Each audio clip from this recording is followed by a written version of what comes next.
Acara hari ini kita akan melaksanakan acara pelatihan policy brief ya, penulisan policy brief untuk teman-teman PPI Dunia ya. Di sini ada teman-teman dari berbagai negara, juga ada yang dari Indonesia mungkin.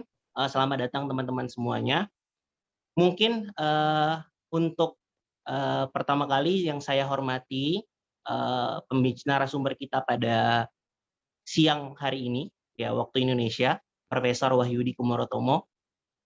Yang saya hormati pula Koordinator PPI Dunia, Mas Farouk Ibnu Haki. Yang saya hormati Direktur Direktorat Penelitian dan Kajian, Mas Muhammad Aswin Rangkuti. Yang saya hormati pula Direktur Direktorat Pengembangan Sumber Daya Manusia, Mas Adi Nirjando. Yang saya hormati penanggung jawab untuk acara pelatihan penulisan policy brief ini, yaitu Mas Haridityo Pangestu, dan seluruh teman-teman dari penelitian dan kajian PPI Dunia dan dari PPI negara-negara yang ada di bawah PPI Dunia. Untuk mempersingkat waktu, langsung saja kita mulai acara pada siang hari ini. Acara yang pertama yaitu sambutan yang akan disampaikan oleh Direktur Direktorat Penelitian dan Kajian kepada Saudara Muhammad Aswin Rangkuti. Kami persilahkan waktu 5 menit.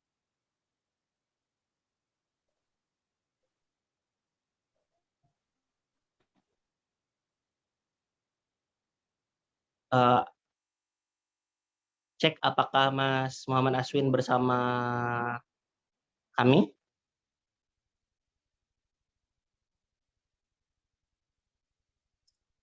Oke, kayaknya nih Mas Aswinnya belum masuk ya justru ya. Oke.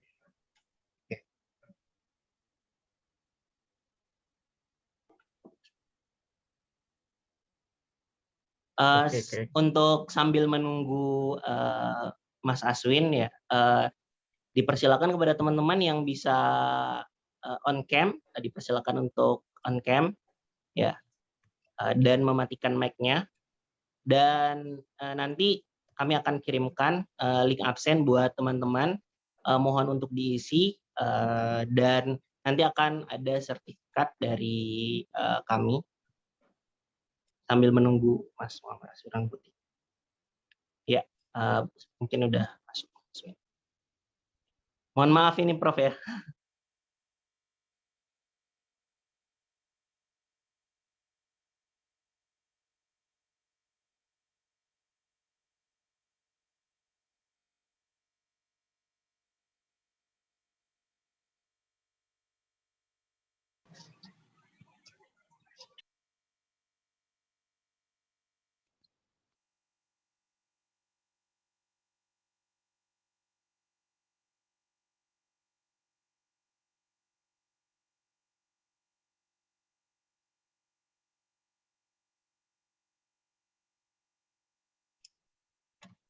Halo Mas Aswin, masuk nggak nih suaranya Mas Aswin?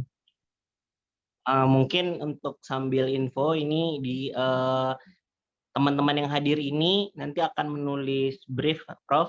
Ini ada 12 komisi ya, berbagai komisi. Nanti kedepannya mungkin setelah ada pelatihan ini teman-teman diharapkan untuk menulis policy brief, dan mudah-mudahan dengan ini teman-teman semuanya teredukasi dan nanti menghasilkan sebuah karya yang luar biasa. Mungkin oke, mungkin Mas Muhammad Aswin Rangkuti sudah bergabung bersama kita, Mas. Halo, Mas. Oke. Halo. Oke, Mas, waktu 5 menit dipersilahkan untuk sambutannya, Mas Muhammad Aswin. Assalamualaikum warahmatullahi wabarakatuh. Salam 24 jam, teman-teman semua. Mohon maaf, di Denmark sedang pagi, jam 8 pagi. Jadi, tadi ada sedikit kendala teknis, mohon maaf agak telat.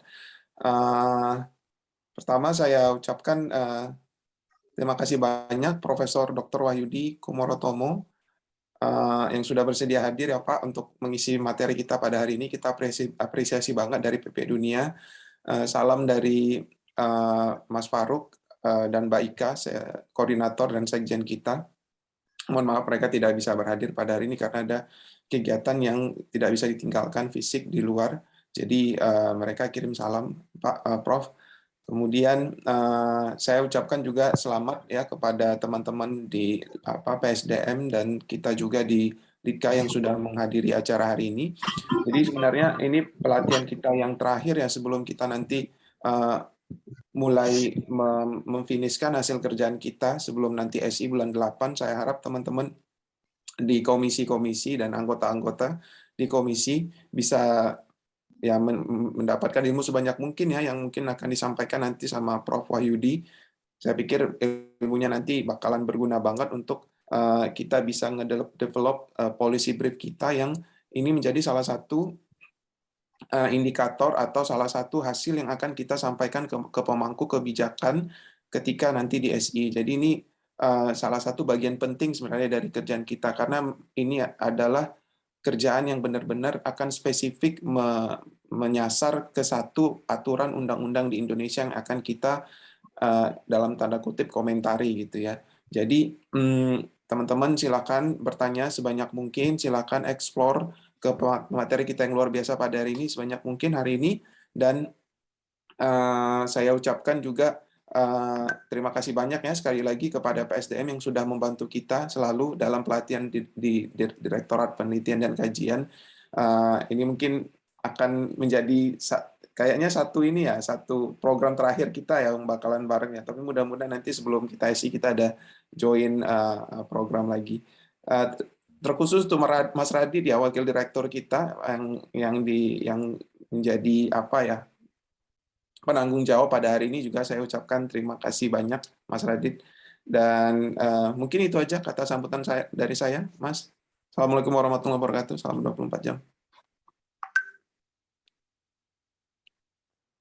Oke, terima kasih Mas Muhammad Aswin atas sambutannya. Untuk mempersingkat waktu ya, mungkin langsung saja ya kita dengarkan pemaparan dari narasumber yaitu Profesor Wahyudi Kumorotomo kepada teman-teman untuk bersiap-siap ya menyerap ilmu dari beliau.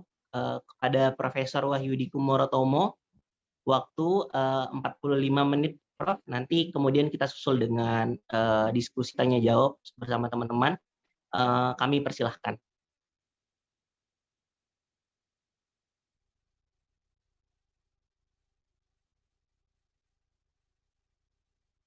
Baik, terima kasih Mas Topan, maaf, dan juga Saudara Aswin Rangkuti, dan Saudara Radito Pangestu yang menghubungi saya via email dan juga WA. Terima kasih. Sekali lagi saya ingin mengucapkan selamat rupanya baru tahu bahwa mestinya selamat 24 jam ya. Ada yang selamat pagi di US ya, ada yang selamat siang ini kalau di Jepang tidak terlalu berbeda dengan di Indonesia, tapi ada teman di Eropa yang malah baru pagi hari gitu ya. Ada yang sudah lumayan larut malam. Terima kasih atas undangannya. Assalamualaikum warahmatullahi wabarakatuh. Untuk supaya saya bisa memanfaatkan efektif selama 45 menit, saya akan gunakan saja paparan, nanti juga bisa saya kirim lewat chat box gitu. Paparan saya ini apa sudah kelihatan ya teman-teman semuanya? Sudah Pak. Sudah Pak, sudah. Sudah ya, baik. Harinya kalau di Jogja masih Sabtu, kalau di tempat Anda mungkin sudah ganti atau belum ganti ya.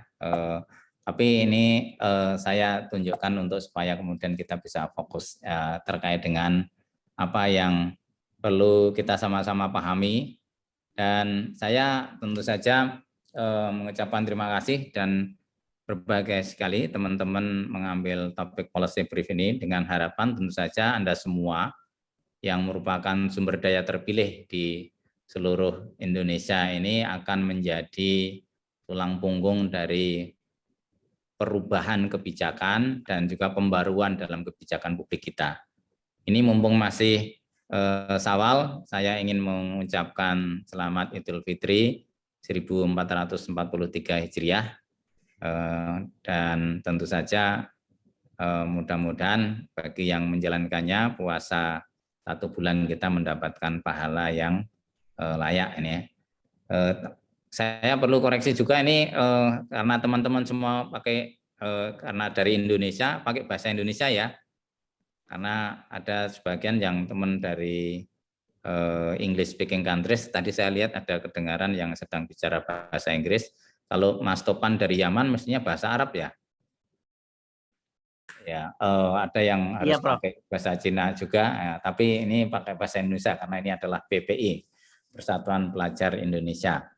Nah, saya akan awali dengan beberapa hal yang penting perlu kita pahami terkait dengan kalau kita mau mengubah kebijakan publik, itu apa dokumen yang kita lihat kita hasilkan. Ada beberapa hal, dan istilahnya mungkin Anda mungkin lebih mengenal yang kata asingnya, yang kata bahasa Indonesia mungkin padanan katanya belum betul-betul kita sepakati.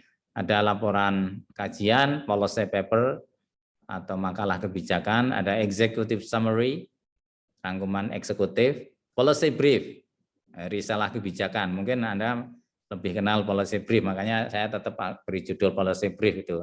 Walaupun ini ada padanan kata dalam bahasa Indonesia juga yang tapi mungkin tidak semuanya memahami. Ada policy memo atau policy note, nota kebijakan. Tapi istilah dalam bahasa Indonesia jangan-jangan karena tidak begitu dikenal, maka ini saya kasih cetak miring kata-kata yang masih dalam bahasa Inggris sebenarnya. Nah, bagaimana policy brief itu kita susun? Nah, sekali lagi, policy brief ini menjadi dokumen yang strategis karena di dalamnya, mohon maaf ini saya mungkin beberapa kali harus off cam karena sinyal saya masih menggunakan sinyal di kampus ini. Kebetulan di Bulak Sumur di Jogja sebagian sudah transisi ke arah kondisi normal.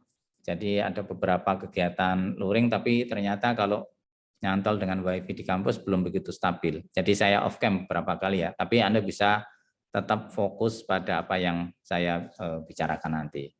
Nah, jadi isi pokok dari policy brief sebenarnya adalah argumen atau istilahnya pendapat untuk mempengaruhi kebijakan. Nah, apa yang di dalam argumen tentu saja adalah klaim untuk pentingnya perubahan kebijakan, tetapi di dalamnya ada pemanfaatan reasoning, contoh, hasil penelitian, dan semuanya itu mestinya menggunakan logika ilmiah.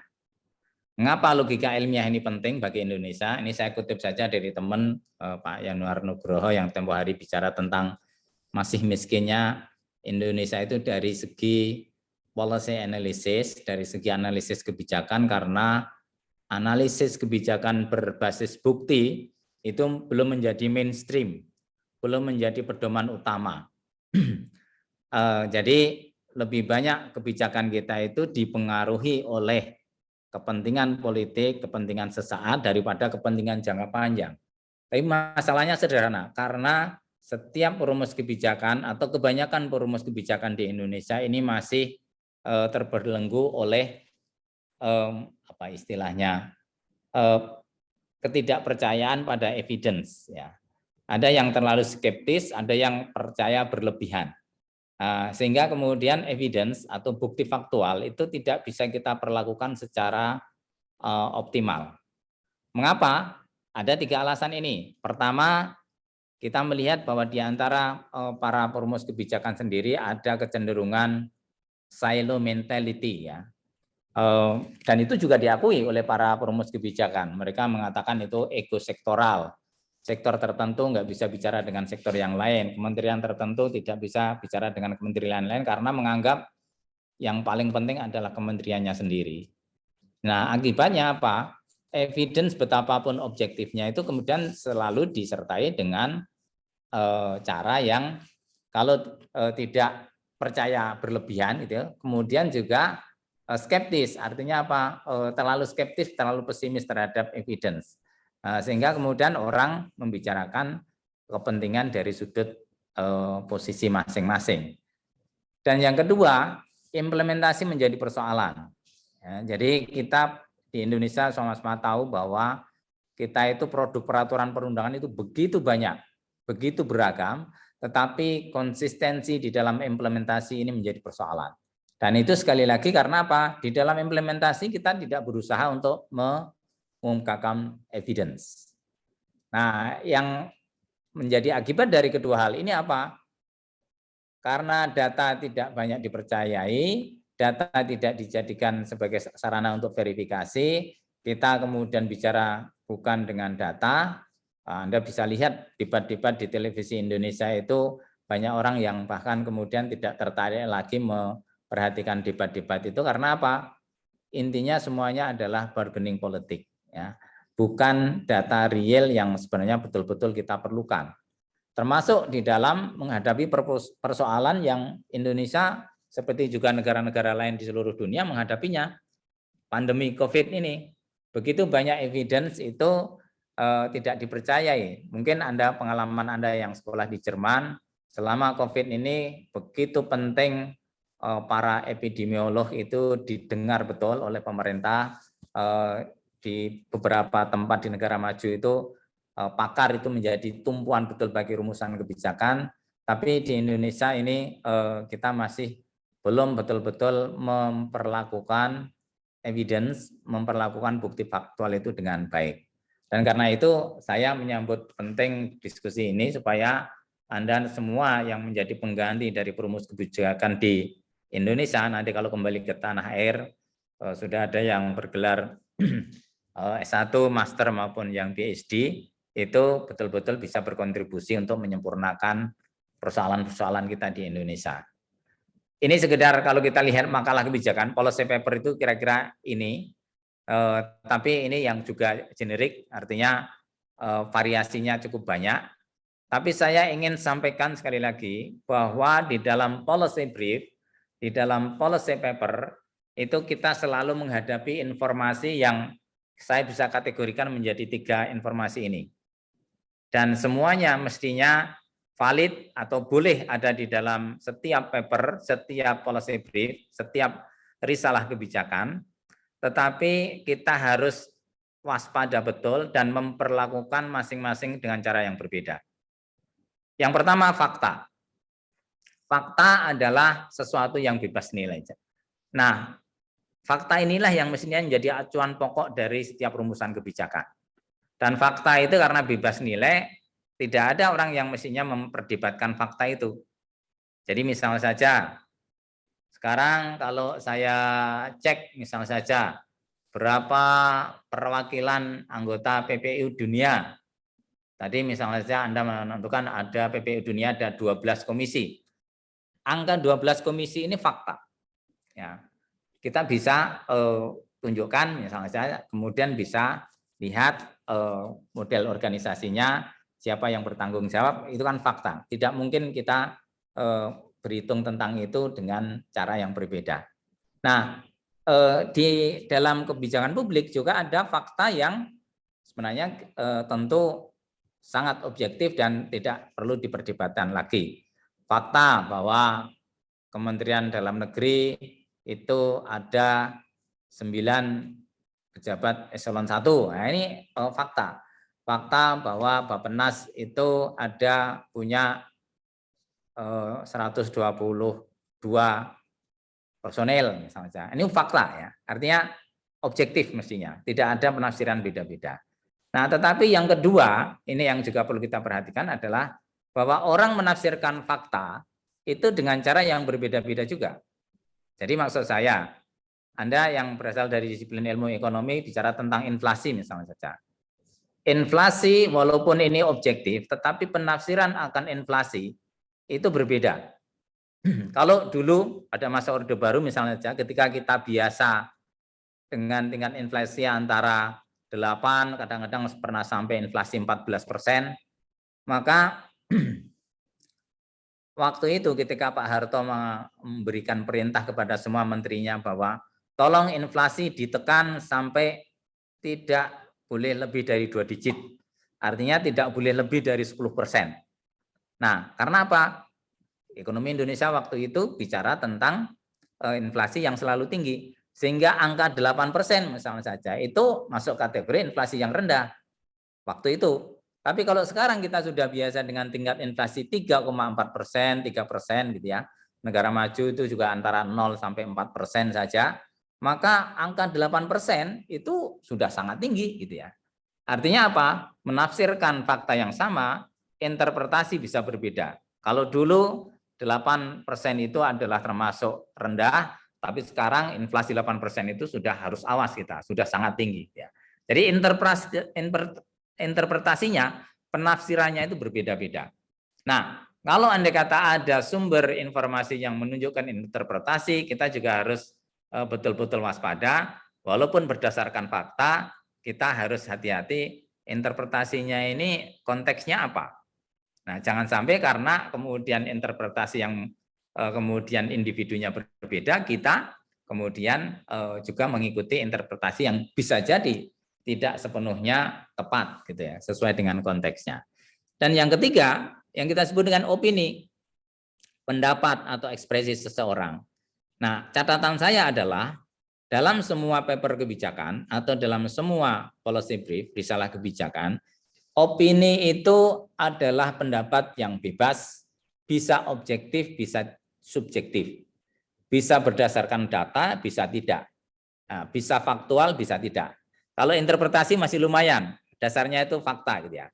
Tapi kalau opini itu ya tidak selalu terkait dengan fakta, atau fakta ada yang kemudian dimanipulasi atau direkayasa. Jadi ini adalah hal yang wajar dalam sistem demokratis, tetapi betul-betul kita harus ekstra hati-hati. Kalau kita menggunakan opini, dengan demikian kita harus betul-betul pasti sumbernya dari mana opini ini. Siapa yang mengatakannya?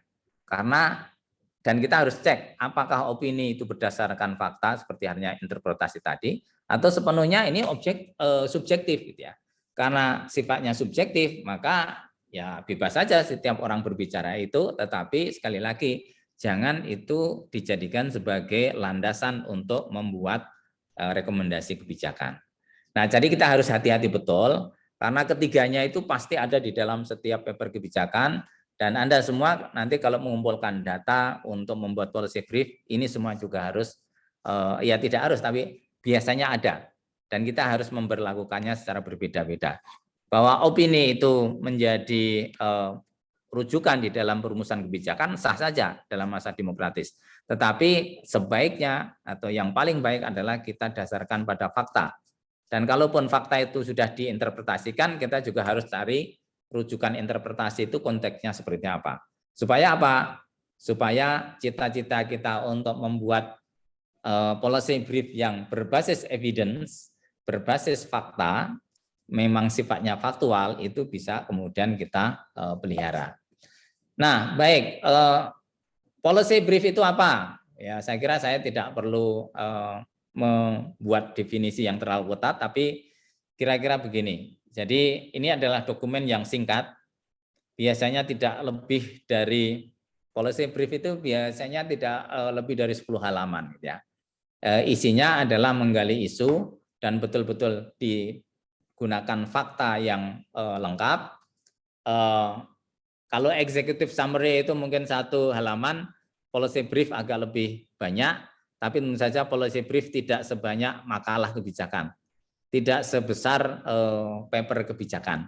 Jadi karena itu policy brief harus efektif untuk menjaring banyak hal dan menyampaikannya kepada perumus kebijakan. Nah, apa isi dari policy brief? Bisa banyak. Anda kalau menyusun policy brief, ini teman-teman konsultan internasional, mereka yang bekerja di Busman atau McKinsey atau Ernst & Young gitu ya, lembaga konsultan sudah biasa, tetapi saya akan tunjukkan beberapa hal yang penting saja. Penulisan policy brief itu penting untuk kita pahami sebagai tulisan yang berbentuk dokumen berdiri sendiri, tidak terlalu komprehensif dalam arti terlalu tebal, tetapi juga tidak terlalu singkat, hanya 1 halaman saja. Fokus pada sebuah topik kebijakan tertentu, ya. Bahkan ada yang mengatakan tidak lebih dari 4 halaman, 1.500 kata. Jadi concise dan langsung fokus pada persoalannya. Tadi ukuran saya adalah bisa sampai 10 halaman, tapi sebenarnya banyak orang yang mengatakan cukup 5 halaman atau 4 halaman saja. Nah, apa isinya? Nah, tentu saja kita harus melihat siapa yang akan membaca ini. Tentu saja tadi saya dengarkan dari Mas Aswin Rangkuti tadi bahwa kita diharapkan nanti masing-masing 12 komisi ini akan menghasilkan 1 policy brief. Silakan. Tapi menjangkau pembaca ini penting. Siapa yang akan kita jangkau? Kalau teman-teman wartawan, policy briefnya tentu saja berbeda dengan kalau perumus kebijakan. Biasanya kalau untuk kepentingan media itu, teman media kadang-kadang mencari sendiri mana yang betul-betul isunya itu dalam tanda petik marketable atau sensasinya ada. Ya. Nah, ini yang menjadi kata kunci di banyak liputan jurnalisme, walaupun tentu saja kita harus betul-betul hati-hati. Jadi teman-teman jurnalisme pasti akan melihat bad news is a good news gitu ya, atau situasi itu kalau tidak betul-betul ada betul-betul persoalan itu bukan lagi berita yang bagus untuk diliput. Nah, karena itu kalau untuk kepentingan wartawan kita juga harus hati-hati apakah fakta-fakta itu sudah betul-betul ditafsirkan dengan baik menurut tujuan kita. Nah, lalu yang penting adalah policy brief. Ini kok munculnya kok tidak betul-betul sistematis ya. Mohon maaf nih paparannya ada yang lari-lari gitu ya. Oke, ini sekedar logika latar belakang masalah kebijakan. Kita bicara bahwa isu kebijakan itu intinya gap atau kesenjangan antara harapan dan kenyataan. Lalu kita juga bisa lihat bahwa di dalam policy brief itu kita harus bisa mendapatkan faktor penyebab, kemudian argumentasinya, analisis fakta, dan saya tadi sudah tunjukkan data-data sekarang yang perlu kita perhatikan itu begitu banyak, begitu beragam. Saya agak sulit untuk mendapatkan isu-isu yang mungkin akan menjadi perhatian kita semua, tetapi saya tunjukkan di sini fakta tentang kemiskinan itu bisa misalnya saja bisa macam-macam, tetapi kalau kita mau membuat policy brief harus betul-betul ada hard evidence, ada datanya, dan data itu bisa kita ambil dari sumber primer, sumber sekunder, maupun juga sumber tersier. Nah, lalu dari situ kemudian kita berusaha untuk menyampaikan ide kita, terutama untuk supaya tujuan dari policy brief seperti kita ketahui adalah untuk supaya ada perubahan dalam kebijakan, mengingat bahwa persoalan-persoalan yang dihadapi memang membutuhkan penanganan. Ya. Jadi policy brief dengan demikian dasarnya harus betul-betul tepat, pemahaman mengenai data harus betul-betul kuat, dan juga tampilannya. Karena kalau Anda bayangkan hanya ada peluang membuat tulisan 4 halaman, jangan semuanya kemudian dengan deskripsi, karena kalau deskripsi verbal itu akan hanya masuk pengantarnya juga. Tetapi juga jangan hanya berisi grafik, berisi tabel statistik, karena itu akan mengurangi esensi dari argumentasi kita. Jadi sekali lagi harus ada gabungan yang tepat antara grafik, angka statistik dengan deskripsi verbal. Dan deskripsi verbal itu yang juga harus betul-betul kita tunjukkan di dalam policy brief.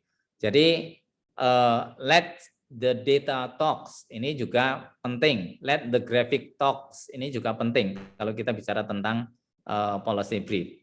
kita tidak mungkin menggunakan kesempatan dengan 1.500 kata policy brief untuk menjelaskan semuanya secara verbal, tetapi juga jangan boros dengan hanya isinya itu gambar-gambar atau tabel saja, karena itu tentu tidak akan membantu. Nah, menekankan butir-butir yang penting ya, highlight poin yang penting ini juga perlu kita pastikan ada di dalam policy brief. Nah, bagan-bagan sekarang itu begitu banyak yang bisa kita buat. Ini misalnya saja ada survei tentang bagaimana pengaruh media sosial terhadap gaya hidup, ya, terhadap isu-isu terkini di antara anak muda misalnya saja. Nah, tabel yang disertai dengan bagan itu sudah pasti jauh lebih membantu daripada kita membuat deskripsi yang terlalu panjang. Jadi kalau di sini kita bicara tentang misalnya saja membandingkan dua daerah, perubahan media sosial terhadap gaya hidup, terhadap isu-isu aktual, apa perbedaannya, kita langsung bisa melihat bagaimana komposisi antara anak laki-laki dengan anak perempuan, bagaimana komposisi antar daerah, misalnya saja, apa yang mempengaruhi gaya hidup anak muda dengan adanya informasi di media sosial. Nah, ini bisa kita kemudian sajikan dengan baik. Ada juga policy brief yang menggunakan gambar, terutama untuk hal teknis yang sulit dicerna secara verbal. Gambar bisa membantu, tetapi jangan juga boros dengan gambar, karena sekali lagi kalau hanya gambar-gambar saja argumentasi bisa lepas gitu ya. Nah, yang juga penting untuk kita perhatikan adalah bahwa tampilan-tampilan visual ini biasanya akan jauh membantu daripada deskripsi verbal yang berkepanjangan. Jadi pastikan kita hemat dengan kata, tampilan verbal itu bisa diwakili untuk saya kira kan banyak nih cara untuk membuat tampilan yang ada berbeda. Tiket nggak sih ini? Ya Bang, karena kayaknya sana ya ada tiketnya. Mohon maaf, ini ada yang suaranya Bu, bocor ini masuk. Baik, nggak apa-apa, saya teruskan ya. Lalu policy brief itu juga harus didasarkan pada kajian peraturan perundangan. Tadi saya katakan peraturan perundangan itu begitu kompleks di Indonesia karena hampir setiap saat itu setiap pejabat eselon 3 saja ya, atau staf saja kadang-kadang memproduksi peraturan baru. Itu di setiap kementerian ada.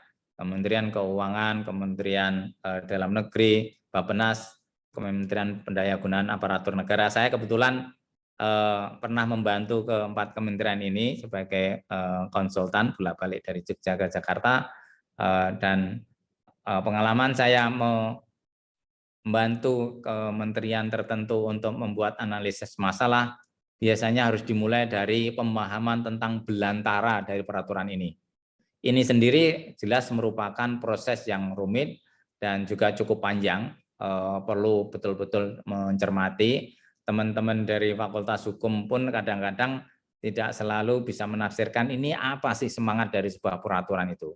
Tapi peta dari peraturan ini juga harus kita dapatkan. Jadi suatu saat saya membantu Kementerian Perhubungan misalnya saja untuk membuat costing mengenai kebutuhan pemeliharaan dari kereta api waktu itu ya, di Kementerian Perhubungan. Costing itu dihargai berapa? Jadi kalau ada penyusutan rel, kemudian ada penyusutan sarana transportasi, itu berapa untuk menentukan harga tiket yang tepat untuk KRL maupun ketika kereta-kereta dari PT KAI. Nah, itu ternyata belantara peraturan mengenai tiket kereta api, mengenai justifikasi ilmiahnya itu ada di dalam begitu banyak dokumen. Tapi mau tidak mau ini yang harus kita cermati gitu ya. Nah, juga perkembangan peraturan itu juga setiap saat berubah. Nah, waktu saya menghitung costing misalnya saja, ini ada peraturan tentang PSO, Public Service Obligation, dan setiap saat ini berubah ini. Ada peraturan tentang IMO, tentang track engineering dari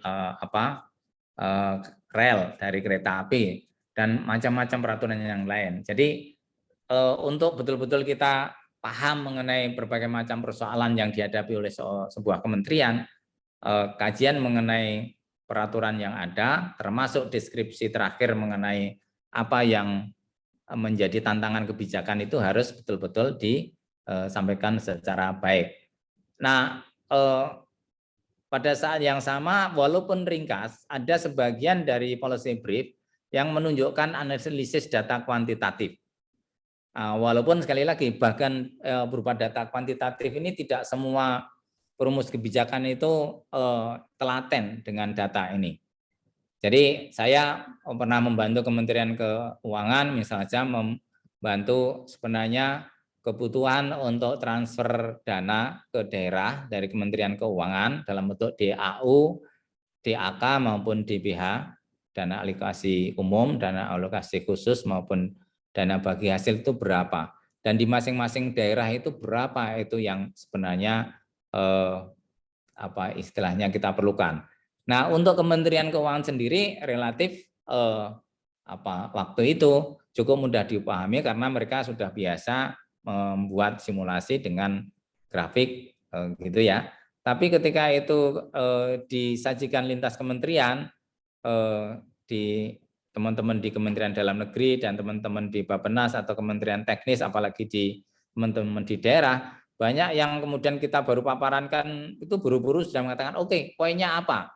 Jangan kita dibawa pusing dengan hal metodologis. Padahal ini bukan metodologis ya, ini tampilan data yang sebenarnya diperlukan bagi kita untuk memahami situasinya. Tapi ada yang kemudian tidak sabar untuk melihat poinnya. Jadi memaparkan policy brief sendiri di antara para pejabat kementerian itu perlu kiat tersendiri yang memastikan kita harus memastikan bahwa levelnya itu sama, frekuensinya itu sama.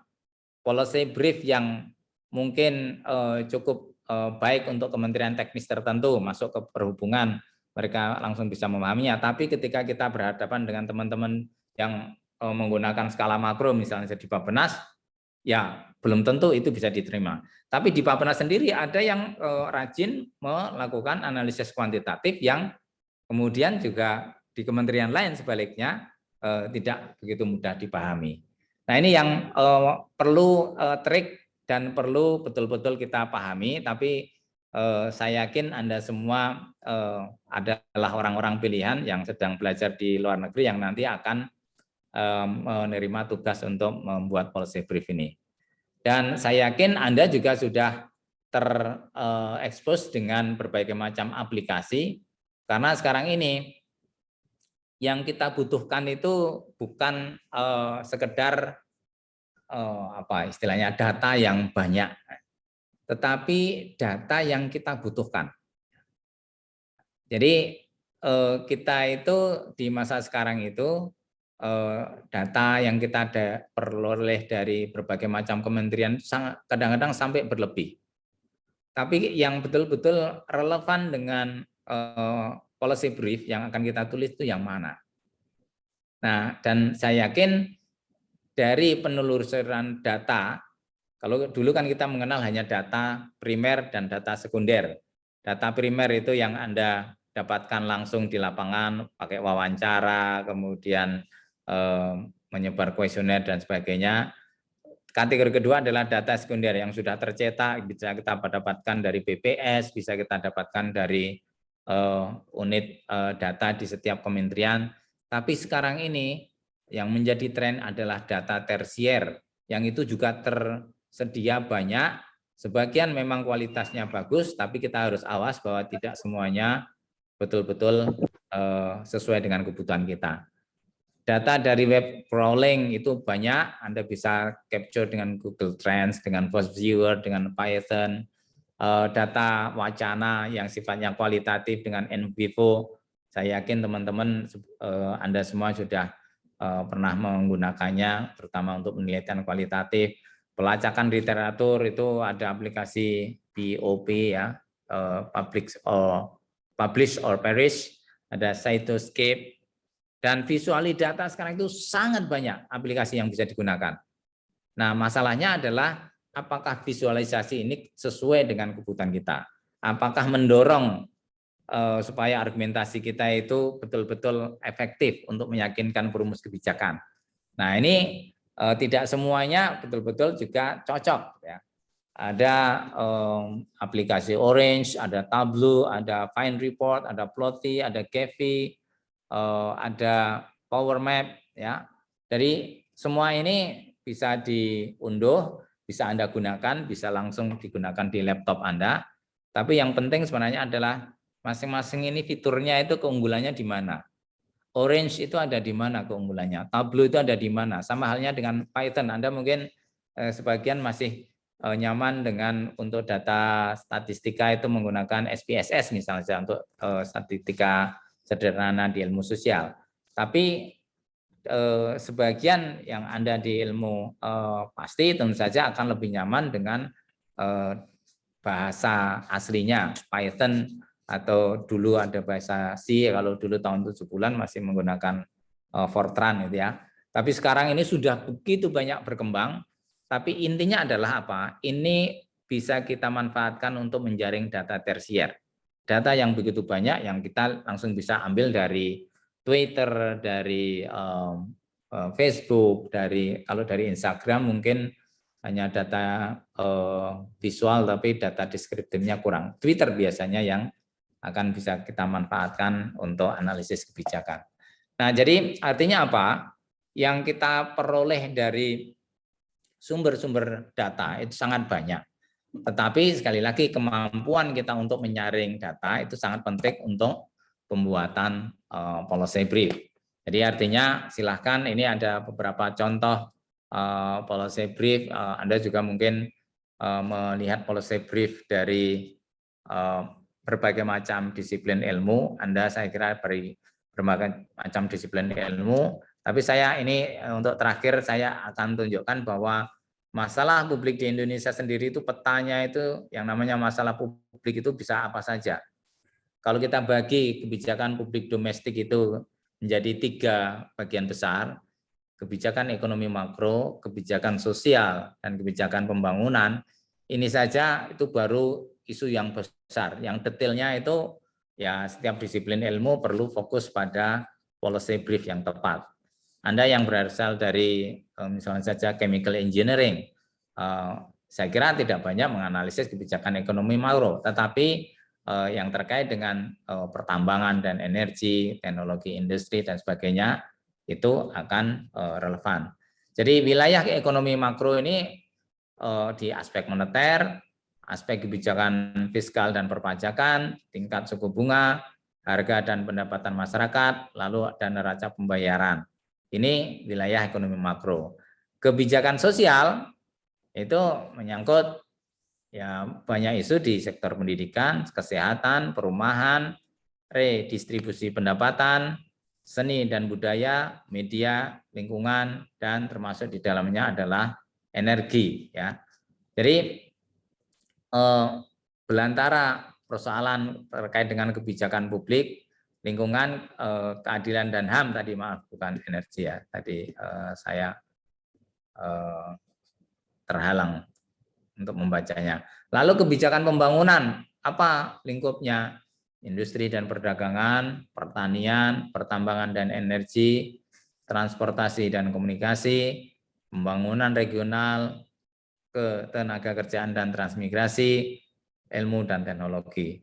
Jadi ini saja Anda fokus di satu hal saja, misalnya saja mengenai industri dan perdagangan, itu Anda menganalisis tentang bagaimana pemerintah Indonesia tidak bisa menjaga stabilitas minyak goreng saja, itu sudah banyak yang harus dipelajari. Satu aspek misalnya saja tentang produk turunan CPO misalnya saja, itu sudah akan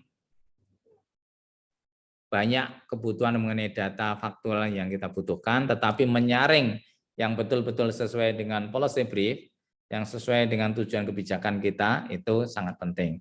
Nah, saya tidak mungkin bisa bicara untuk setiap sektor ini karena sangat beragam, tapi kira-kira ide untuk membuat policy brief saya kira sudah saya sajikan. Mudah-mudahan Dengan demikian ini akan bisa memicu pembahasan kita, diskusi kita berikutnya.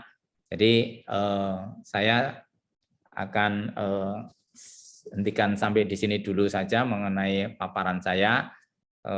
Soal referensi nanti bisa dicari itu ya, yang cocok untuk membuat policy brief yang baik. Tapi saya saja pada tahap ini tidak mungkin bicara hanya satu sektor tertentu saja karena kebijakan publik itu sangat luas. Tapi Anda saya kira perlu menekuni untuk setiap sektor itu dan perlu terbiasa dengan bagaimana menampilkan data, informasi di dalam policy brief yang singkat, tepat, tetapi langsung bisa dipahami oleh perumus kebijakan. Jadi ini ada policy brief yang paparannya itu memadukan antara uraian verbal dengan gambar, ada yang memadukan antara uraian verbal dengan angka statistika, tabel, ada yang seperti saya katakan tadi, ada yang contoh menggunakan tabel seperti ini, dan sekaligus gambar pie chart dalam ini, tetapi jarang yang hanya membicarakan di dalam policy brief itu hanya uraian verbal saja, atau hanya isinya tabel-tabel dan gambar-gambar saja. Seperti tadi, karena tujuan kita untuk membuat policy brief adalah meyakinkan perlunya kebijakan yang betul-betul harus diubah oleh perumus kebijakan. Dan tentu saja kita menunggu kiprah Anda kembali ke tanah air. Nanti kalau Anda sudah ada yang bergelar S1, dapat master maupun dapat PhD, pastikan ilmu Anda itu juga berguna untuk perubahan kebijakan. Karena perubahan kebijakan itu sangat penting, tetapi yang kita butuhkan tentu saja perubahan ke arah yang lebih baik, lebih logis, lebih bisa diverifikasi informasinya, dan bisa lebih betul-betul istilahnya bermanfaat untuk peningkatan kesejahteraan rakyat. Jadi ini yang nanti kita harapkan supaya nanti Anda terbiasa dengan argumentasi yang logis, baik di dalam Anda menulis tesis tentu saja, tapi kalau kali ini Anda tertarik dengan bagaimana teknik menyusun policy brief untuk kebutuhan perubahan kebijakan, ini yang kita perlukan. Saya kira itu waktunya, saya kira sudah 45 menit. Nanti kita bisa lanjutkan dengan tanya jawab, dan saya juga akan share dokumen paparan saya ini ke chat box. Silakan bisa dimanfaatkan. Nanti ini saya masukkan saja ke chat box sehingga setiap Anda bisa maaf, ini kok saya malah ketik everyone. Ya, ini saya unggah file saya yang tadi saya gunakan untuk paparan ini. Kalau Anda kata ada pertanyaan atau ada yang diperlukan untuk diklarifikasi, kita diskusikan saja. Saya yakin Anda yang sedang belajar ini tentu saja terekspos dengan begitu banyak kajian ilmiah, tetapi yang kali ini tentu saja kita bicarakan bagaimana kajian ilmiah itu bisa betul-betul bermanfaat untuk perubahan kebijakan.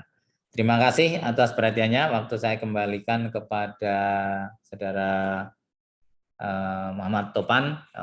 Silakan, mungkin bisa selanjutnya dipandu untuk tanya jawab. Terima kasih. Assalamualaikum warahmatullahi wabarakatuh. Waalaikumsalam warahmatullahi wabarakatuh. Terima kasih kepada Profesor Wahyudi Kumarotomo atas pemaparan yang luar biasa. Di sini sudah ada beberapa teman-teman yang raise hand untuk bertanya, yang mungkin ingin berlangsung yang dipersilakan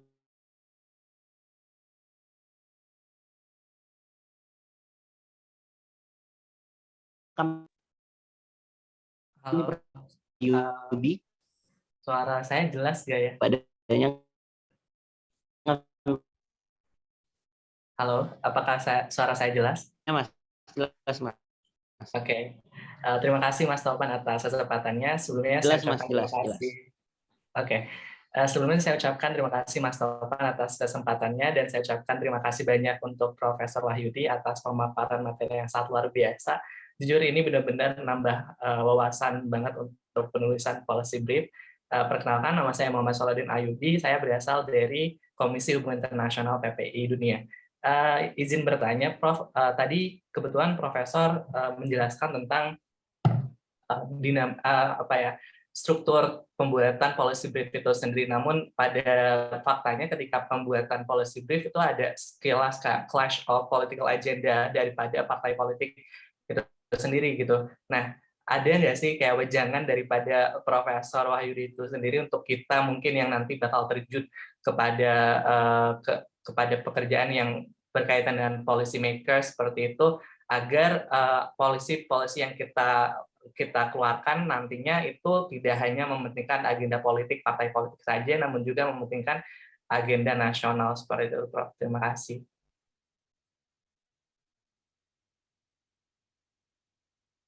Oke, mungkin bisa langsung dijawab, Profesor. Ya, langsung saya jawab ya. Baik, terima kasih. Ya, policy brief bisa disampaikan pada siapa saja. Artinya orang-orang di dalam pemerintahan dan juga di luar pemerintahan, para politisi, tentu saja kemudian ada sebagian itu kadang-kadang anggota DPR itu ketika melakukan kunjungan penjaringan aspirasi masyarakat intinya, atau pada masa reses ada kegiatan jaring asmara ya, penjaringan aspirasi masyarakat, itu juga menunggu masukan dari banyak pihak. Dan biasanya ketika orang atau ketika para politisi, orang politik ya, para politisi dari parpol itu melakukan penjaringan aspirasi masyarakat, intinya juga kemudian mereka menunggu paparan-paparan seperti yang kita kenal di dalam policy brief itu. Ada fokus pada kasus tertentu, isu tertentu. Tetapi sekali lagi, yang menjadi persoalan kita di Indonesia adalah, sekali lagi, kalau Anda belajar di ilmu kebijakan publik ya, biasanya ini ilmu sosial politik ya. Salah satu dari disiplin ilmu public policy, kebijakan publik, yang perkembangan sekarang itu secara teoritis itu lebih kepada dikotomi dua bidang pokok, yaitu satu, proses perumusan kebijakan, yang itu artinya itu logikanya itu logika politik, dan yang kedua adalah analisis kebijakan, yang logikanya adalah logika metodologi.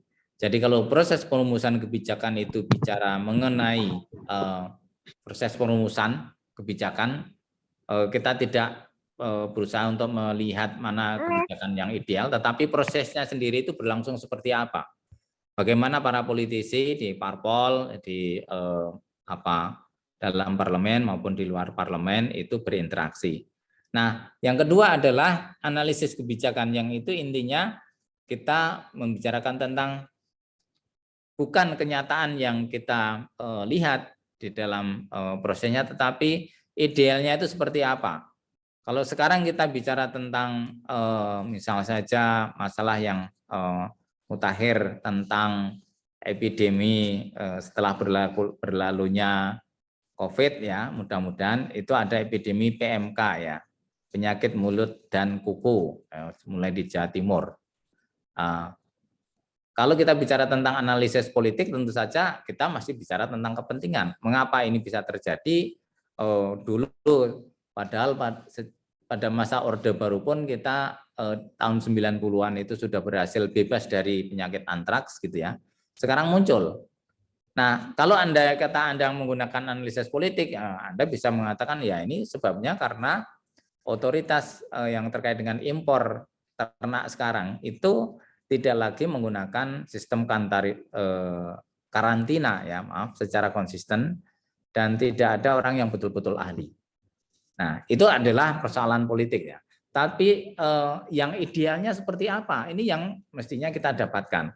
Nah, disiplin ilmu ketiga dari kebijakan publik itu yang kita sebut sebagai bukan proses perumusan kebijakan, bukan pula analisis kebijakan, tetapi advokasi kebijakan. Bagaimana kita menjembatani antara yang ideal dengan yang senyatanya terjadi. Nah, inilah sulitnya ya. Kalau Anda sepenuhnya kemudian mau bebas bahwa kita bicara perubahan kebijakan itu sepenuhnya mengabaikan kepentingan politik, mengabaikan orang-orang di parpol, mengabaikan proses politik, tidak akan bisa efektif. Karena apa? Tidak akan didengar ya, percuma gitu ya. Tapi kalau Anda kemudian semata-mata mengikuti logika politik, ya kita tidak akan pernah betul-betul tahu sebenarnya nih yang faktual seperti apa, kebijakan ideal itu seperti apa. Nah, sehingga kemudian yang sekarang berkembang adalah advokasi kebijakan. Bagaimana kita itu masih bisa meyakinkan orang-orang di politik, anggota parpol, partai politik, para pemangku kepentingan itu, tetapi kita tidak kehilangan sense mengenai apa yang sebenarnya ideal untuk kita lakukan. Kita harus pastikan semua argumentasi berbasis riset, berbasis evidence, tapi kita jangan semata-mata hanya untuk research for the sake of research gitu ya. Kalau itu Anda sudah biasa saya kira riset, tetapi digunakan untuk degree, untuk nulis di jurnal ilmiah, untuk nulis buku dan sebagainya. Itu sebagai bagian dari publikasi penting. Tetapi untuk bisa mengubah kebijakan, research for policy ini harus betul-betul kita perhatikan. Jadi penelitian yang memang bisa mempengaruhi kebijakan. Jadi mau tidak mau kita harus bekerja sama dengan orang politik dalam hal ini, dengan parpol untuk bisa meyakinkan bahwa ini penting. Tetapi pada saat yang sama kita jangan terlarut dengan berbagai macam kepentingan itu dengan semata-mata hanya memahami proses perumusannya, tetapi tidak memahami argumentasi pokok di belakang proses perumusan itu dan apakah argumentasinya tepat atau tidak. Nah, ini sulitnya memang. Sekarang ini yang berkembang dengan demikian adalah advokasi kebijakan. Bagaimana proses perumusan kebijakan yang sangat politis itu bisa mendengar kalangan peneliti, kalangan akademisi, para peneliti yang tentu saja ahli di bidangnya, dan pada saat yang sama para peneliti itu juga tidak hanya seperti kata dalam tempurung gitu ya. Saya menganggap ini semuanya benar, tetapi sebenarnya ya di luar sana orang melakukan kebijakan dengan cara yang berbeda. Jadi inilah yang penting. Advokasi kebijakan itu intinya di situ. Kita menggunakan logika politik, pada saat yang sama juga kita menggunakan logika metodologi, sehingga ketemu yang kita sebut dengan logika komunikasi. Ya, jangan menjadi dialog utara selatan gitu ya. Nah, artinya apa? Yang utara bicara utara, yang selatan bicara selatan gitu. Kita tidak pernah ketemu ya. Dialog di tempat masing-masing. Jadi kita perlu dialog yang memungkinkan kita tidak terlalu antipati dengan proses politik, tetapi juga jangan terlarut dengan kepentingan politik. Sebaliknya, kita jangan memandang sepele data, karena data itu bisa bicara banyak, dan kalau Anda bisa menyajikan data dengan baik, para politis itu pasti akan bisa mendengarnya. Anda yang skeptis tentang parpol mungkin juga mengatakan, wah ini orang parpol itu sudah susah diajak ngomong. Tapi kalau Anda bicara dengan fakta-fakta yang tidak terbantahkan, kita terbiasa dengan logika yang baik dan memang datanya meyakinkan, mereka itu sebenarnya bisa mendengar kok. Artinya apa? Jangan kita a priori dulu sebelum kita betul-betul bisa menyelami bagaimana cara meyakinkan perumus kebijakan itu, yang tentu saja mereka punya pertimbangan sendiri mengapa yang ideal itu tidak dilaksanakan. Alternatif kebijakan yang terbaik itu tidak atau belum dilaksanakan. Terima kasih atas pertanyaannya, Mas Salahuddin. Ya, terima kasih Prof atas jawabannya. Gimana Mas Salahuddin, cukup ya? Ya, cukup sudah sangat menjawab. Oke. Oke. Mungkin sebelum kita lanjut ke pertanyaan selanjutnya, alangkah baiknya kita melakukan sesi dokumentasi dulu ya. Dimohon kepada teman-teman yang belum membuka kamera, yang bisa untuk membuka kamera dipersilakan untuk buka kameranya dulu ya. Dokumentasi akan saya serahkan, akan dipimpin oleh Mas Kito. Oke, baik. Terima kasih Mas Topan.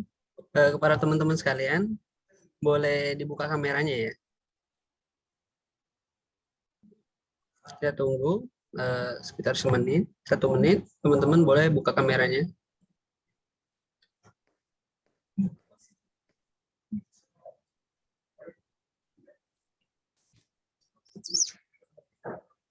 Masih ada yang mau ditunggu?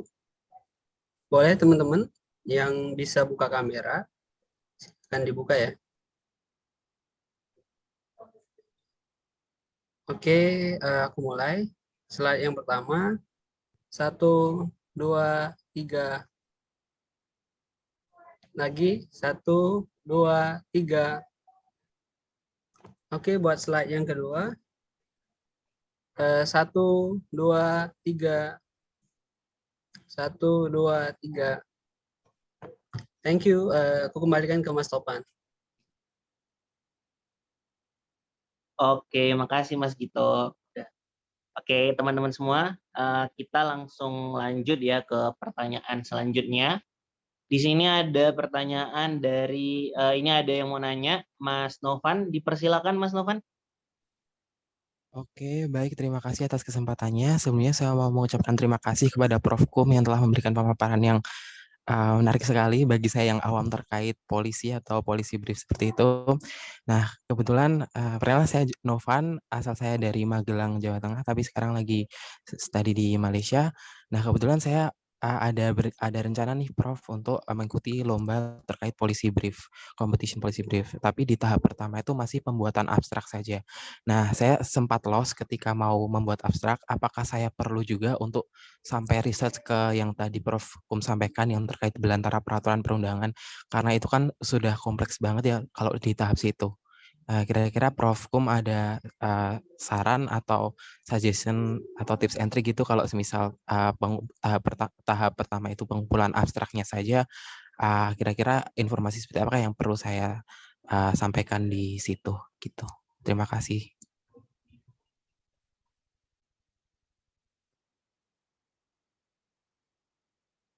Prof, mic-nya sepertinya belum ini, Prof. Dipersilakan Prof. Baik, terima kasih Mas Untuk Topan. dijawab Kita langsung. kedengaran ya. Jadi kalau Oke, untuk ya, sudah. abstrak, di abstrak Anda tidak perlu detail, mungkin sebutkan saja objek perundang-undangan yang ingin dianalisis dan persoalan utamanya ya yang terjadi karena itu ya. Itu sudah cukup lah karena abstrak kan dibatasi hanya paling 150 kata ya.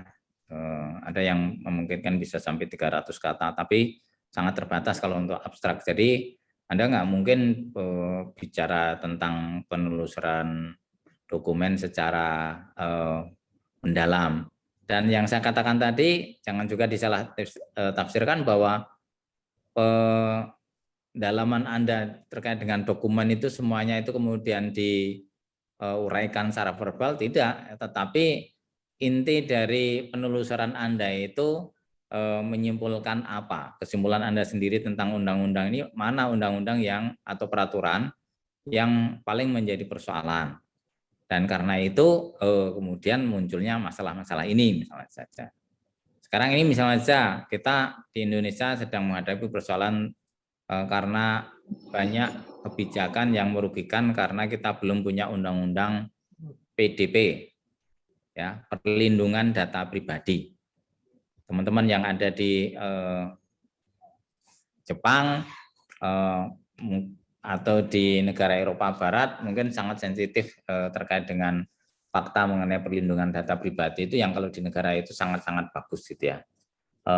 Bandingkan dengan di Indonesia yang data pribadi itu begitu luas dan bisa diakses oleh siapa saja tanpa aksesnya itu dipertanggungjawabkan. Nah, ini yang menjadi masalah.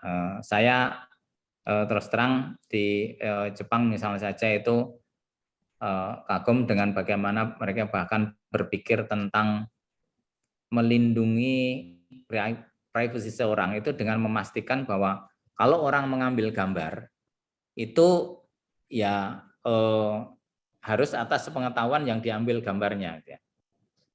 Ya, saya jadi baru sadar ini kapan terakhir saya ke Osaka ya, tahun 2019 tapi kira-kira bulan November gitu ya. Nah, di Jepang itu jadi semua mobile phone, semua HP lah kalau di Indonesia, ponsel itu kalau di Jepang Anda gunakan itu klikernya itu tidak bisa di silent. Jadi Anda motret itu pasti klikernya akan bunyi. Nah, itu salah satu wujud dari perlindungan data pribadi. Jadi kalau orang memotret orang lain itu tidak sembarangan, jadi tetap dilindungi ya. Nah, sampai ke sana orang mikir tentang perlindungan data pribadi. Tapi di Indonesia buru-buru perlindungan privasi seperti itu, data mengenai KIK itu sudah begitu banyak. Saya cek di Kementerian Adminduk misalnya saja, data mengenai KIK itu kira-kira 11 juta orang itu sudah termuat di Google gitu ya. Nah, itu kalau kemudian tidak ada undang-undang PDP bisa sangat berbahaya. Dan bisa muncul banyak kemungkinan penyalahgunaan. Jadi sekali lagi kembali ke pertanyaan Saudara Novan tadi, kalau soal abstrak itu kita tidak mungkin detail itu, tapi cukup oke, ini masalahnya, misalnya saya tadi masalahnya adalah kita tidak punya undang-undang yang melindungi data pribadi sehingga muncul masalah-masalah ini yang akan saya analisis, ini metodenya secara umum dan ini ekspektasi saya tentang penemuannya gitu ya. Temuan dari studi ini. Nah, begitu. Tapi kita nggak mungkin detail kalau abstrak gitu ya. Walaupun tentu saja pemahaman kita itu hanya akan utuh jika peraturan-peraturan itu betul-betul kita cermati secara detail, dan itulah yang akan mempertajam kita di dalam perumusan, di dalam menuliskan policy brief yang sesungguhnya. Begitu Mas Novan. Terima kasih, waktu saya kembalikan ke moderator. Ya, terima kasih banyak Prof. Kum. Oke, pertanyaan selanjutnya mungkin bisa langsung Mas Surya Bagus Mahardika. Terima kasih Mas Thomas. Mas Topan, suara saya masuk. Suaranya putus-putus Mas. Putus-putus ya. Oh, saya matikan dulu. Sekarang masuk Mas. Baik. Ya. Baik. Sebelumnya terima kasih banyak atas kesempatan yang diberikan Prof. Wahidi. Saya ada 4 pertanyaan, Prof. Yang pertama terkait dengan timing. Jadi kan sebetulnya misal kami di PPI Dunia ini sebentar, Mas, akan sebentar. memberikan policy brief. Nah, ya. Prof, apakah kedengaran suara Mas Surya Bagus? Iya, kedengaran tapi agak patah-patah ya, terputus-putus ya. Iya. Oke, coba diulang lagi Mas Surya.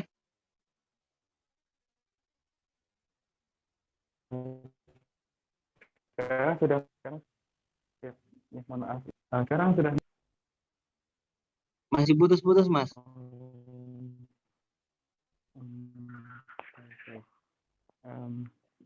Saya coba, mungkin yang lain dulu nggak apa-apa Mas, saya cari tempat yang bagus. Oke. Mungkin ada yang lain yang mungkin Mas Surya juga kalau misalnya masih belum ketemu tempat bisa ditulis di kolom chat. Sambil menunggu Mas Surya, mungkin ada teman-teman yang ingin bertanya, dipersilahkan.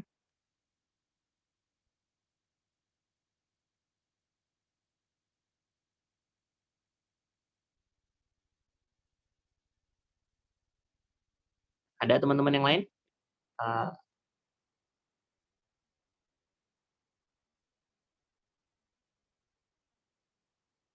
Betul loh. Saya coba cari tempat dulu. Di chatbox, Mas. Oh iya, oke. Ini ada pertanyaan dari Mas Radityo. Sudah lebih Saya baik bacakan kan, ya, Mas, Prof suara ya. saya? Belum, Silakan. Mas, belum. Saya bacain dulu ya, ada pertanyaan di. Oke. Terima kasih Profesor Wahyudi. Ini dari Mas Radityo Pangestu, ya, penanggung jawab acara ini. Izin bertanya, apakah ada tips khusus yang bermanfaat dalam mendiseminasikan produk policy brief dengan pemangku kebijakan?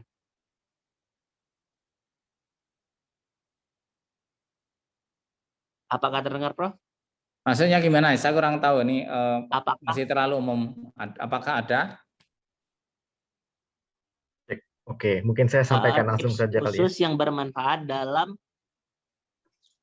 Oke. Silakan Mas Radit. Oke, begini Prof Wahyudi. Jadi sebenarnya kita biasanya PPI Dunia setelah beres menyusun policy brief itu kita diskusi dengan pihak terkait gitu ya. Apakah ada trik khusus gitu supaya poin-poin yang kita bawa itu tuh cukup bisa dipertimbangkan oleh pemangku kebijakan yang kita tuju gitu. Mungkin secara general saja sih gitu, Prof. Masih terlalu general nggak ya? Iya. Kedengaran Mas Radit. Trik khususnya seperti tadi juga sudah saya sampaikan, policy brief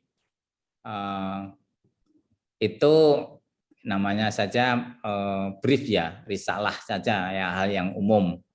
Jadi untuk bisa mendapatkan kesempatan bicara dengan perumus kebijakan itu kan juga pasti perumus kebijakan itu sangat sibuk. Anda ingin bicara pada menteri atau pada seorang dirjen saja, ya, pejabat eselon 1 itu mereka sudah sangat sibuk. Jadi waktunya sangat pendek.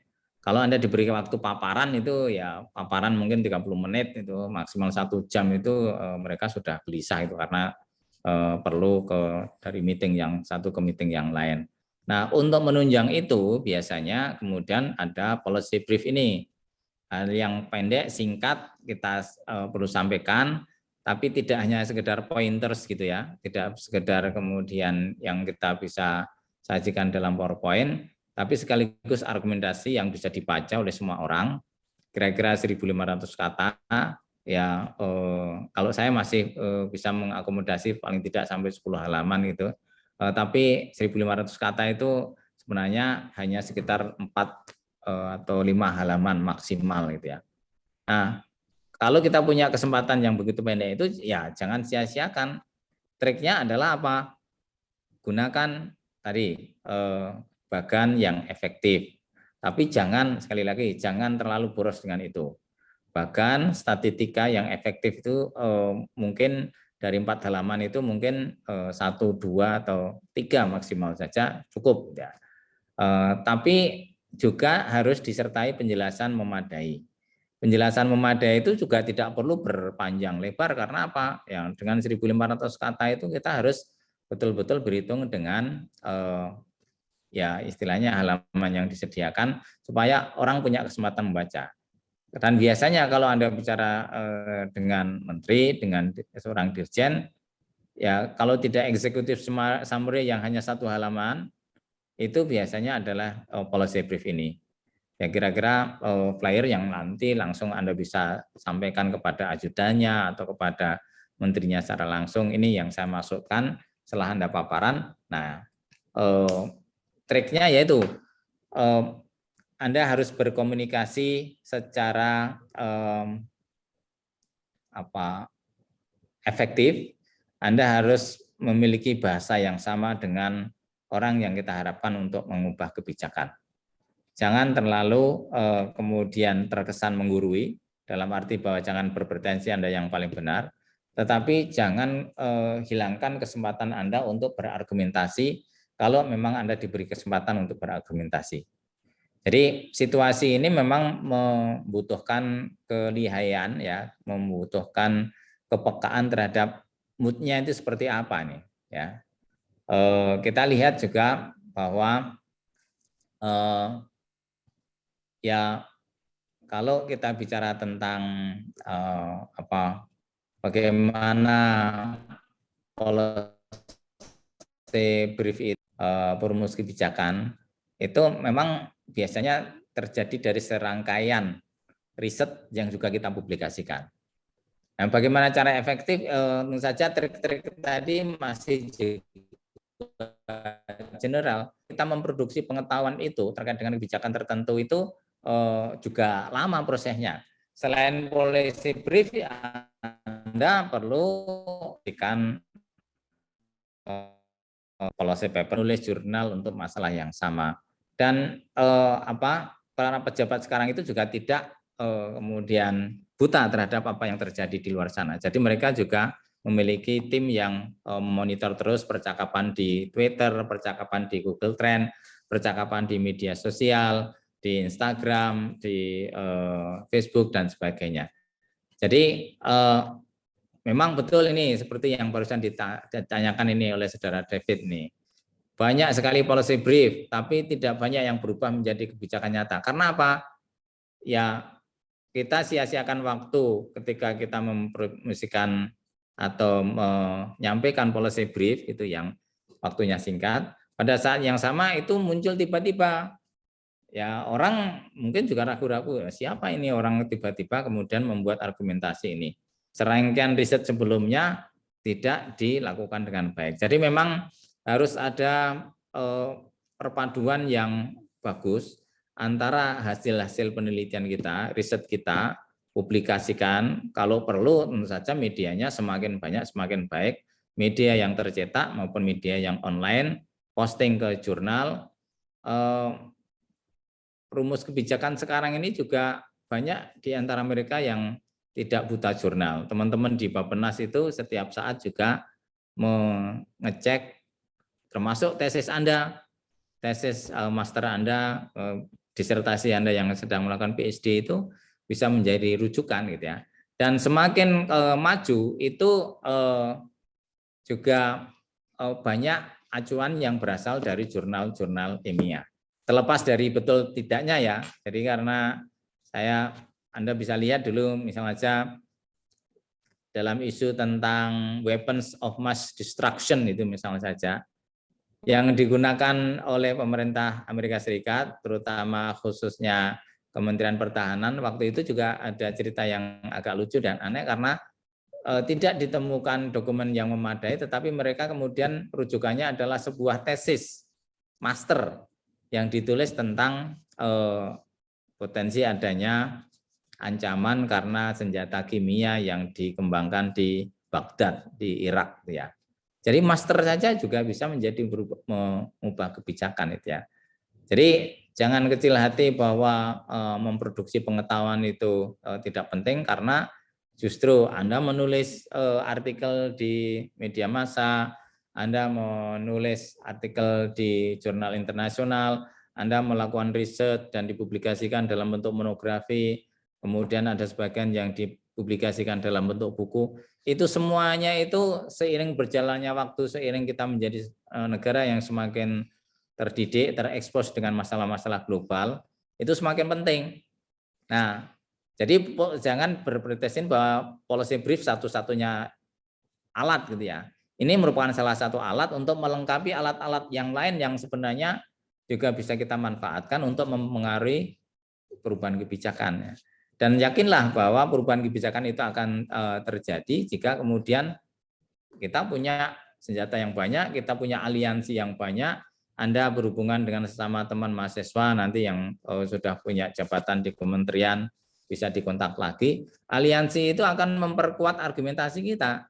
Jadi kelihatannya hanya satu policy brief yang didengar, tapi sebenarnya itu merupakan rangkaian dari serangkaian kegiatan riset, penelitian, publikasi di jurnal, artikel di media massa yang Anda tulis.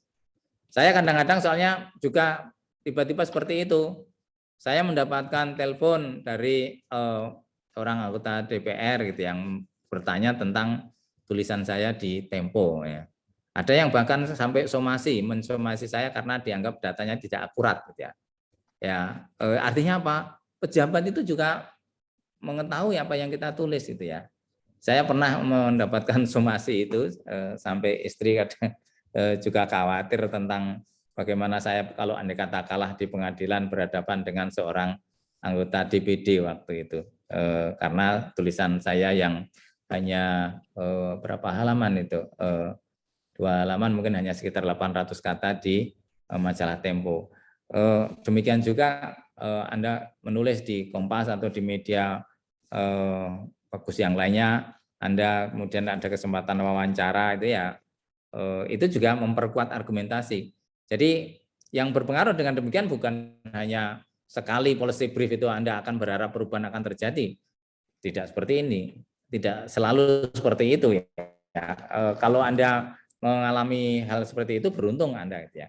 Tapi kalau kebanyakan biasanya adalah bahwa Anda mengubah kebijakan itu atau paling tidak mendapatkan perhatian dari rumus kebijakan karena serangkaian kegiatan riset yang sudah menjadi kebiasaan Anda sudah menulisnya di artikel jurnal, sudah menerbitkan tesis mengenai hal itu, sudah menulis di koran, sudah membuat policy brief. Nah, policy brief hanya menjadi pemicu akhir gitu ya untuk perubahan kebijakan dan itu bisa terjadi. Begitu ya. Saya kira Anda sebagai generasi muda tetap harus optimis karena apa yang Anda risaukan hari ini itu mungkin akan menjadi tantangan bagi Anda untuk merumuskan kebijakan 10 tahun lagi, 20 tahun lagi gitu ya. Jadi Anda mungkin nggak sampai 10 tahun, Anda sudah setelah selesai PhD kembali ke posisi masing-masing di kementerian atau di lembaga negara gitu ya. Anda mungkin 3 tahun ke depan sudah menjadi perumus kebijakan. Dan aliansi ini saya kira penting supaya sekali lagi kita terbiasa berargumentasi secara baik, cek fakta. Ya. Ini yang menjadi masalah ini ya. Di banyak negara yang maju, mengapa policy-nya itu bisa ada perubahan karena apa? Fact check itu menjadi kultur. Ya. Cek fakta itu menjadi budaya. Nah, kita di Indonesia masih lebih banyak orang membaca secara instan dari media-media sosial, tetapi bukan dari sesuatu yang bisa kita verifikasi datanya melalui policy brief contohnya. Begitu Mas Surya, bagus ya, mudah-mudahan ini menjawab yang tadi ditanyakan. Terima kasih. Oke. Ini tadi sepertinya ini ya, bukan. Ini Mas Surya Bagus masih bertanya ya? Iya, Mas Surya? baru ketemu ini tempatnya. Apakah masih diizinkan? Apakah masuk suara saya, Mas? Oke, pertama saya izin dulu sama Prof. Wahyudi. Ini sebenarnya waktunya sudah habis, Prof. Mungkin kalau misalnya saya izin ada yang mau bertanya, apakah diperbolehkan?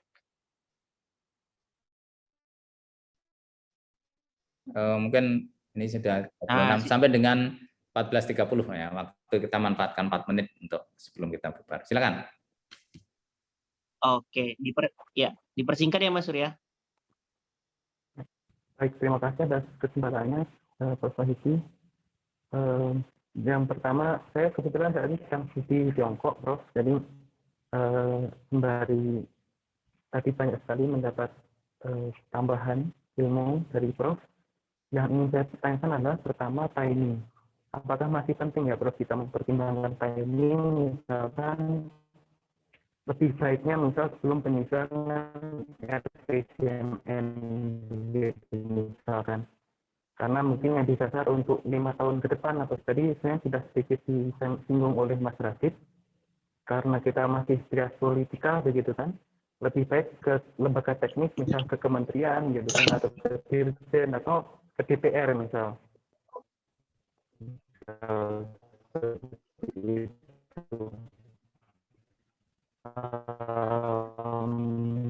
Kemudian yang ketiga adalah tentang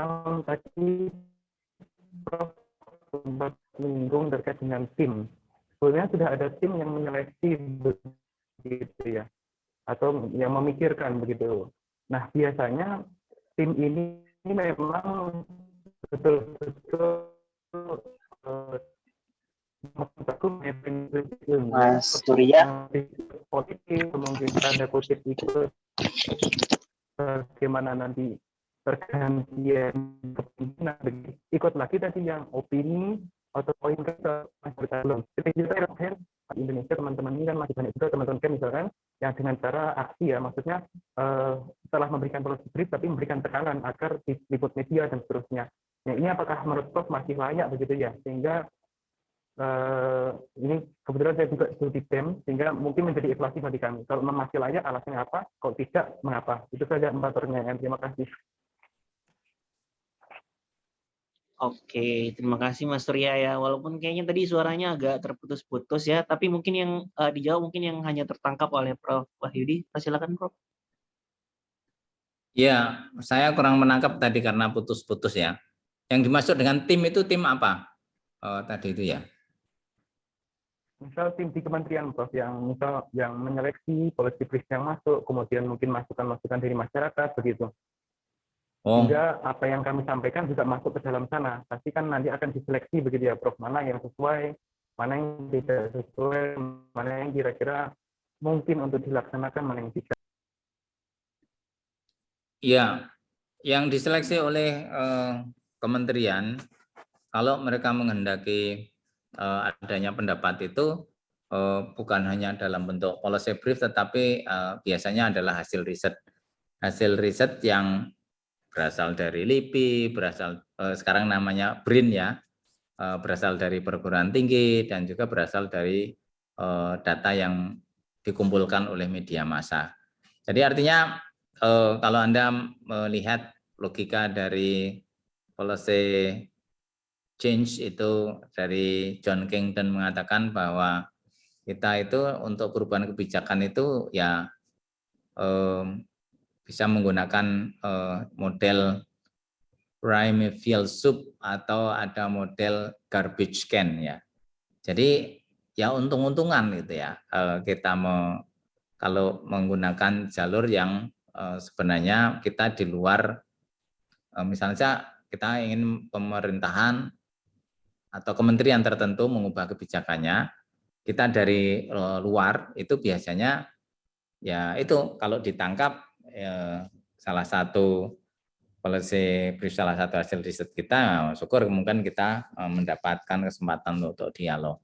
Tapi yang biasanya jalur paling banyak diperhatikan oleh kementerian itu, selain tentu saja kemudian publikasi ilmiah yang sudah ada, itu adalah mereka biasanya menjaring dari studi terkini yang juga kalau mereka membutuhkan sesuatu, ide baru. Jadi kadang-kadang kementerian itu juga mentok ya dalam hal ide itu ya. Untuk meneliti sebuah ide baru itu ya biasanya mereka datangnya ke lembaga riset, ke BRIN, dan ke perguruan tinggi. Jadi nanti kalau andai kata Anda bekerja di perguruan tinggi yang reputasinya baik, itu chance-nya itu lebih besar gitu ya. Walaupun tidak selalu benar juga gitu ya. Di Indonesia ini tentu saja ya mohon maaf kadang-kadang bias informasi itu masih menentukan. Kementerian itu kalau di perguruan tinggi itu ya 10 besar perguruan tinggi di Indonesia yang masih didengar oleh, atau paling tidak selalu kalau misalnya anggota DPR datang ke kampus itu ya ke kampus-kampus yang 10 besar itu, lebih banyak ke UI, ke UGM, ke ITB, atau sebagian ke IPB, sebagian ke UNER ya. Tapi jarang sekali sayangnya itu kita bicara tentang riset-riset dari teman-teman di perguruan tinggi daerah. Padahal bisa jadi teman-teman dari Universitas Hasanuddin di Makassar atau Universitas Sumatera Utara di Medan atau Universitas Mula Warman di Kalimantan itu mungkin punya data real yang lebih spesifik yang bisa digunakan untuk dimanfaatkan untuk studi. Nah, chance itu yang kadang-kadang mengakibatkan istilahnya yang periferal itu tidak diperhatikan. Tapi kalau Anda beruntung, misalnya saja ada spesifikasi isu yang sangat khas gitu ya, yang kemudian memang betul-betul pemerintah membutuhkannya, nah ambil kesempatan itu untuk melakukan perubahan. Jadi ada studi misalnya saja yang tidak pernah dilakukan oleh orang lain mengenai ibu kota negara baru misalnya saja. Kebetulan yang punya studi itu adalah Universitas Mula Warman misalnya saja. Kadang-kadang muncul begitu saja dan itu menjadi rujukan kebijakan untuk melihat implikasi sosiologis misalnya saja dari adanya ibu kota negara baru, atau ada isu khas mengenai terancamnya mangrove di ibu kota negara baru misalnya saja. Anda yang berasal dari ilmu lingkungan bisa mendesakkan kebijakan itu untuk memanfaatkan momentum yang ada gitu ya. Nah ini yang saya kira memang ya tidak adilnya di situ. Kadang-kadang itu apa yang dikatakan di UI, di UGM itu kadang-kadang lebih didengar walaupun tidak selalu semuanya benar ya, tidak selalu semuanya didasarkan pada riset. Nah, kalau kita sudah terbiasa dengan fakta-fakta yang objektif, kita tidak akan begitu mudah melihat lembaga yang mengatakannya bukan substansinya. Padahal sebenarnya yang kita perlukan adalah substansi yang dikatakannya itu yang lebih penting.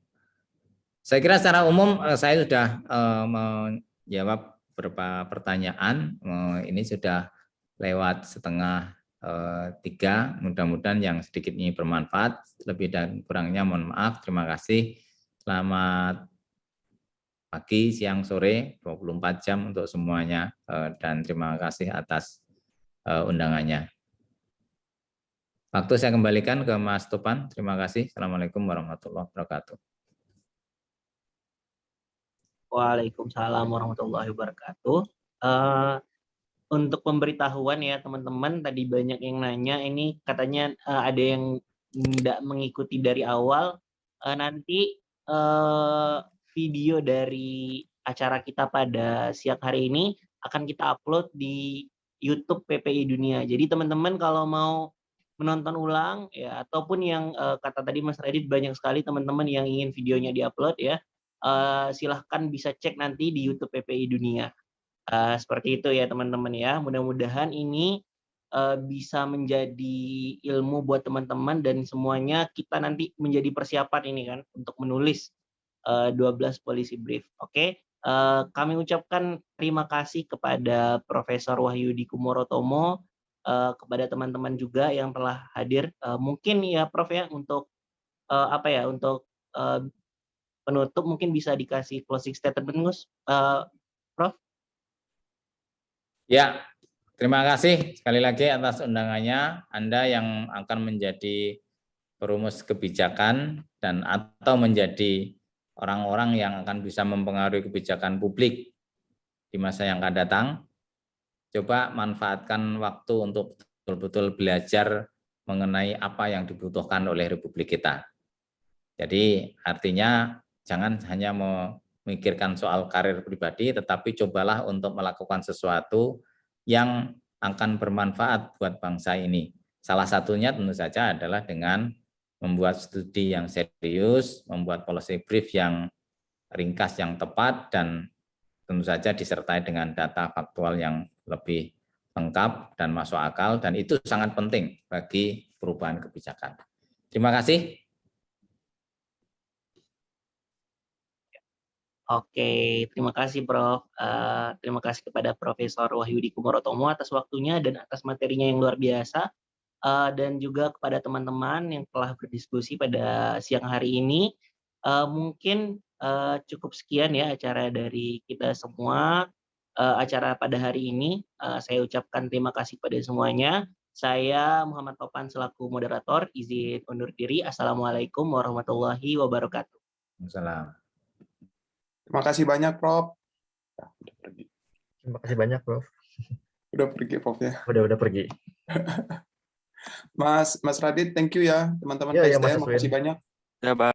Makasih ya teman-teman. Terima kasih juga Ya, teman-teman Mas. yang udah hadir.